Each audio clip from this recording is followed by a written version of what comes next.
എല്ലാ കൂട്ടുകാർക്കും നമസ്കാരം. സീരിയൽ മാനിയ വെറൈറ്റി സ്റ്റോറീസിന്റെ ഏറ്റവും പുതിയൊരു വീഡിയോയിലേക്ക് എല്ലാവർക്കും സ്വാഗതം കേട്ടോ. അപ്പൊ ഞാൻ എത്തിയിരിക്കുന്നത് നമ്മുടെ കുടുംബവിളക്ക് സീരിയലിന്റെ ഇന്നത്തെ ആ ഒരു സൂപ്പർ ഹിറ്റ് കഥയൊക്കെ ആയിട്ടാണ്. നമുക്ക് നേരെ കഥയിലേക്ക് പോയാലോ.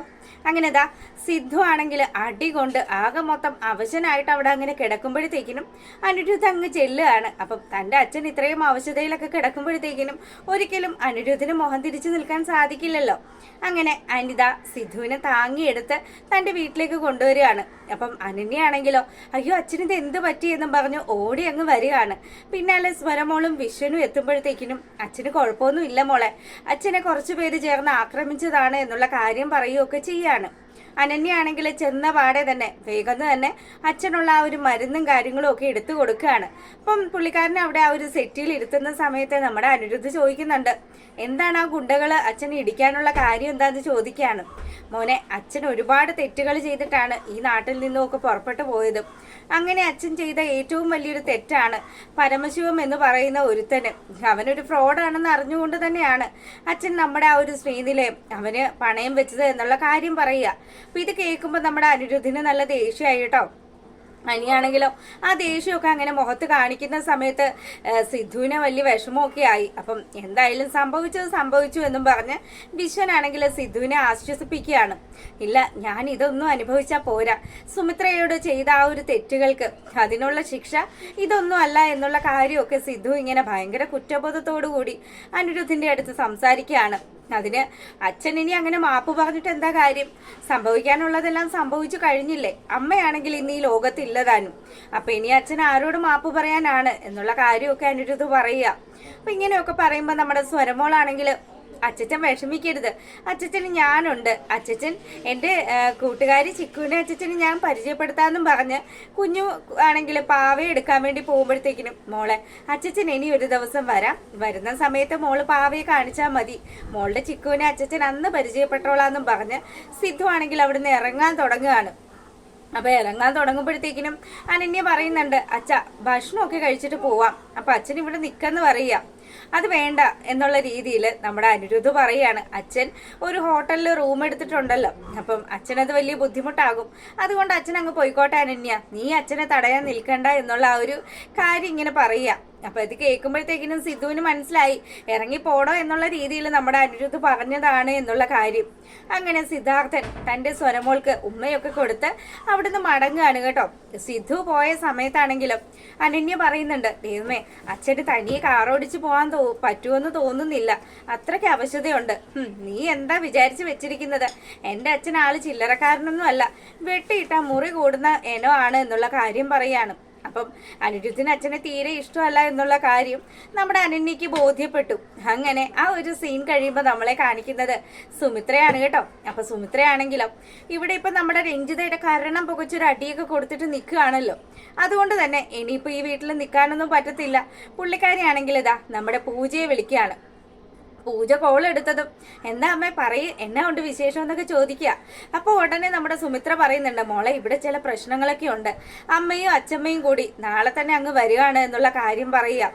എന്താ അമ്മ, എന്താ സംഭവിച്ചത് എന്നുള്ള കാര്യം പൂജ ചോദിക്കുമ്പോഴത്തേക്കിനും സുമിത്ര നടന്ന സംഭവങ്ങളെല്ലാം പൂജയോട് വിവരിക്കുകയാണ്. അപ്പോഴാണ് നമ്മുടെ അരവിന്ദൻ അരികും മൂലയൊക്കെ കേൾക്കണമല്ലോ, കേട്ടെങ്കിൽ മാത്രമല്ല രഞ്ജിതയുടെ അടുത്ത് അത് ഇരട്ടിയാക്കി എത്തിച്ചു കൊടുക്കാൻ സാധിക്കുകയുള്ളൂ. അതുകൊണ്ട് തന്നെ പുള്ളിക്കാരൻ ദാ സുമിത്രയുടെ പറ്റേ വന്നിങ്ങനെ ചെവിയോർത്ത് നിൽക്കുകയാണ്. അപ്പൊ ആ സമയത്ത് സുമിത്ര ഇതൊന്നും കാണുന്നില്ല കേട്ടോ. സുമിത്ര കാര്യങ്ങളെല്ലാം സംസാരിക്കുകയാണ്. എന്തായാലും കിട്ടാനുള്ള തെളിവുകളെല്ലാം ഇവൾക്ക് ലഭിച്ചിട്ടുണ്ട് എന്നുള്ളത് ഇവളുടെ സംഭാഷണത്തിൽ നിന്ന് തന്നെ നമ്മുടെ അരവിന്ദന് പിടികിട്ടുകയാണ്. അപ്പൊ അരവിന്ദനാണെങ്കിലോ ഇത്രയും പെട്ടെന്ന് തന്നെ രഞ്ജിതയോട് കാര്യങ്ങളെല്ലാം പറയണം. ഇത്ര പൂജയോട് സംസാരിച്ചു കഴിഞ്ഞ് നേരെ പോകുന്നത് നമ്മുടെ സരസ്വതി അമ്മയുടെ റൂമിലേക്കാണ്. ചെല്ലുമ്പോ കാണുന്ന കാഴ്ചയെന്ന് പറഞ്ഞാൽ സരസ്വതി അമ്മ കാലിലെ ബാൻഡേജ് ഒക്കെ വെച്ചിട്ട് റൂമിൽ അങ്ങോട്ടും ഇങ്ങോട്ടും ഉലാത്തുന്ന ഒരു കാഴ്ചയാണ്. അപ്പൊ ഇത് കാണുമ്പോഴത്തേക്കിനും സുമിത്രയ്ക്ക് കാര്യം പിടികിട്ടി, അമ്മ നല്ല ഒന്നാം തരം തട്ടിപ്പ് നടത്തിയാണ് ഇവിടെ ഇത്രയും ദിവസം പിടിച്ചു നിന്നത് എന്നുള്ള കാര്യം. അപ്പോഴത്തേക്കിനോ പുള്ളിക്കാരി നമ്മുടെ സരസ്വതി അമ്മയാണെങ്കിൽ സുമിത്രയെ കണ്ടത് പെട്ടെന്ന് തന്നെ അയ്യോ എന്റെ കാലേ എന്നും പറഞ്ഞ് ചാടി കട്ടിലെ കയറുകയാണ്. അപ്പോഴേ സുമിത്ര പറഞ്ഞു, എന്തിനാ അമ്മേ, വയ്യായ്ക ഉണ്ടോ, സത്യം പറയും എന്നുള്ള കാര്യം ചോദിക്കുമ്പം പിന്നെ വയ്യായ്ക ഇല്ലാഞ്ഞിട്ടാണോ ഞാൻ ഇവിടെ ഇങ്ങനെ വന്ന് താമസിക്കുന്നത്, അതേ സുമിത്രേ അതൊക്കെ നിനക്ക് തോന്നുന്നതാണെന്ന് പറയുമ്പം സുമിത്ര പതിയെ ആ കാലിലൊന്ന് അബദ്ധം വെച്ചാൽ പിടിക്കുന്ന രീതിയിൽ ഒന്ന് ആക്ട് ചെയ്ത് പിടിക്കുകയാണ്. അപ്പൊ സരസ്വതിയമ്മ അയ്യോ കെട്ടുകയാണ്. അത് കേൾക്കുമ്പോൾ സുമിത്രയ്ക്ക് മനസ്സിലായി, ചെറിയ രീതിയിൽ വേദനയൊക്കെ ഉണ്ടല്ലേ. ഞാൻ വിചാരിച്ചു അമ്മ ഡോക്ടറിനെ കയ്യിലെടുത്ത് ഇങ്ങനെ ബാൻഡേജ് ഒക്കെ ചുറ്റി വെച്ചിരിക്കുകയാണ് എന്നുള്ള കാര്യം. പിന്നെ എനിക്ക് അമ്മയോട് ഒരു കാര്യം പറയാനുണ്ട്. നാളെ തന്നെ നമുക്ക് ഈ വീട്ടിൽ നിന്ന് പുറത്തു പോകണമെന്നുള്ള കാര്യം പറയുക.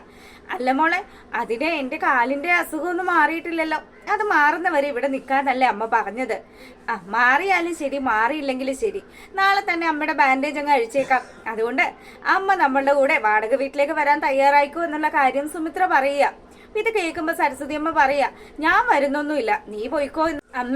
അമ്മയ്ക്ക് സിദ്ധാർത്ഥനെ കാണണമെന്ന് ചോദിക്കുകയാണ്. പിന്നെ എനിക്ക് എൻ്റെ മോനെ കാണണം. അതിനുവേണ്ടിയാണല്ലോ ഞാൻ നിന്നോട് സഹായം ചോദിച്ചത്. അമ്മയുടെ മോനെ കണ്ടുപിടിക്കണമെന്നുണ്ടെങ്കിൽ അമ്മ എന്നോടൊപ്പം വീട്ടിൽ വാ. ഇവിടെ നിന്ന് കഴിഞ്ഞാൽ നമുക്ക് കണ്ടുപിടിക്കാൻ പാടായിരിക്കും എന്നുള്ള കാര്യം പറയുക. അങ്ങനെ സരസ്വതി അമ്മ സുമിത്രയോടൊപ്പം പോകാം എന്നുള്ള ഒരു വാക്ക് കൊടുക്കുക. അപ്പൊ സരസ്വതി അമ്മ ചോദിക്കുന്നുണ്ട്, എന്തായാലും നിനക്ക് കിട്ടാനുള്ള രേഖകളൊക്കെ കിട്ടിക്കഴിഞ്ഞല്ലോ അല്ലേ, അതുകൊണ്ടാണ് നീ ഇവിടുന്ന് പോകാമെന്ന് തീരുമാനിച്ചതെന്നൊക്കെ എനിക്ക് മനസ്സിലായി എന്നുള്ള കാര്യം പറയുക. അപ്പൊ ഈ സമയത്താണെങ്കിലോ അരവിന്ദൻ നമ്മുടെ രഞ്ജിതയുടെ അടുത്ത് ചെല്ലുക. രഞ്ജിതയാണെങ്കിൽ കട്ട കലിപ്പിൽ ഇങ്ങനെ നിൽക്കുക കേട്ടോ. രഞ്ജിത ഇങ്ങനെ പറയുന്നുണ്ട്, എന്റെ കരണത്തടിച്ച അവളെ എത്രയും പെട്ടെന്ന് തന്നെ ശരിപ്പെടുത്തണം എന്നുള്ള കാര്യം പറയുമ്പം അരവിന്ദൻ, അതെ രഞ്ജു, ഞാൻ നിന്നോടൊരു കാര്യം പറഞ്ഞാല് നീ തെറ്റിദ്ധരിക്കരുത് കേട്ടോ. അവള് ആ ഒരു അടി തന്നത് അത് നീ എരന്ന് വാങ്ങിച്ചതല്ലേ എന്ന് ചോദിക്കുകയാണ്. ദേ അരവിന്ദേട്ടാ, നിങ്ങൾ എന്തൊക്കെയാ ഈ പറയുന്നത്? അതെ, എന്തായാലും നാളെ സുമിത്രയെ കൊണ്ടുള്ള ശല്യം നമുക്ക് അവസാനിക്കുകയാണ്. അവള് സരസ്വതി അമ്മയും കൂട്ടി നാളെ ഈ വീട്ടിൽ നിന്ന് ഇറങ്ങുക.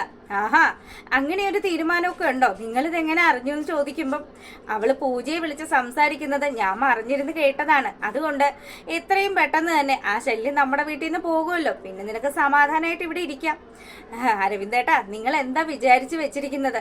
അവൾക്ക് നമ്മളെ തല്ലാനുള്ള ഏറ്റവും വലിയൊരു ആയുധമാണ് അവളുടെ കൈവശം കിട്ടിയിരിക്കുന്നത്, ആ ഒരു ഡയറി.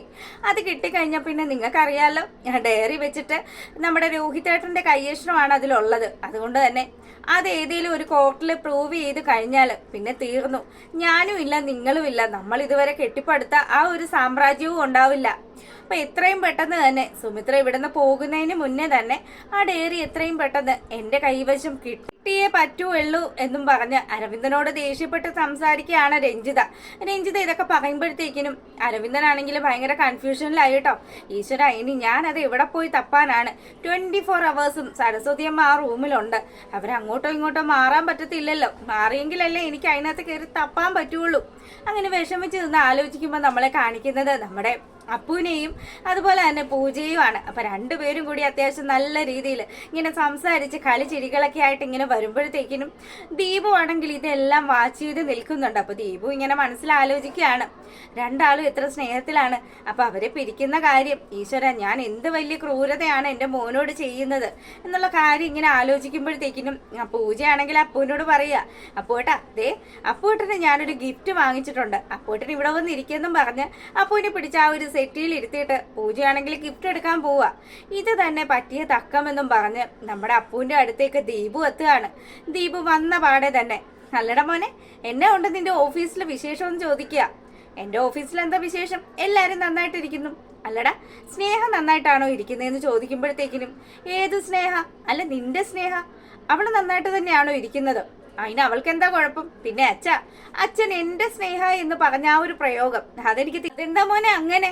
നീ പൂജയോട് ഉടക്കിയ സമയത്ത് സ്നേഹയോട് ഭയങ്കര സ്നേഹമായിരുന്നല്ലോ. നിങ്ങൾ പാർക്കിൽ പോകുന്നു, ബീച്ചിൽ പോകുന്നു, സിനിമയ്ക്ക് പോകുന്നു, എന്തൊക്കെ പ്രകടനങ്ങളായിരുന്നു. അപ്പൊ ഇതെല്ലാം നമ്മുടെ പൂജ കാണുന്നുണ്ടെന്ന് മനസ്സിലാക്കിക്കൊണ്ട് തന്നെയാണ് ദീപു ഈ ഒരു കളിയൊക്കെ അങ്ങ് കളിക്കുന്നത്. അപ്പം അപ്പു പറയാണ്, അതെ, ഇനി ഞാൻ അധിക സമയം ഇവിടെ നിന്ന് കഴിഞ്ഞാല് അച്ഛനെ തല്ലി എന്നുള്ളൊരു പേര് അതെനിക്ക് കിട്ടും.